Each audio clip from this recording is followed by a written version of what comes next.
Posledná príprava pred klasickými dostihmi jarnej ceny kobyl a veľkej jarnej ceny, a to konkrétne cena trojročných kobyl a cena trojročných žrebcov.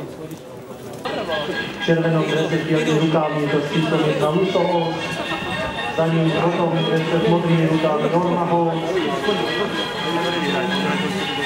trojka Kristianovín, modro-bielý dres so štvorkou Vojurenka, žltý so zelenou šerpou, pečka Lester, červený so znakom, so šestkou Kunzin. Chcete odštartovať prvé dnešné dostihy, cenu Plejády. A v tejto chvíli sa tak stalo. Zatiaľ všetky kone v jednej línii. Kunzen a so štvorkou Vojurenka.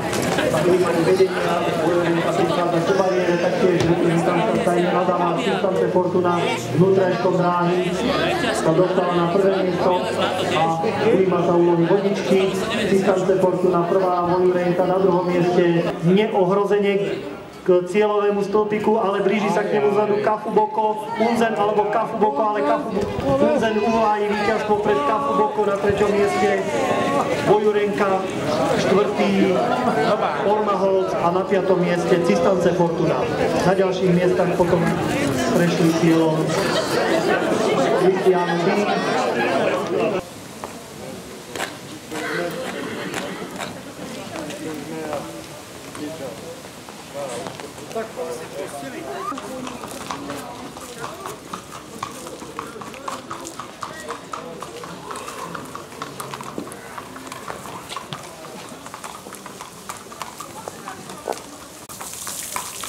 Jak vy ste byla? Ja som bola posledná. Netvávam. Akurát som mi dali, bo prešla po nohám, ale... Čože? Čože?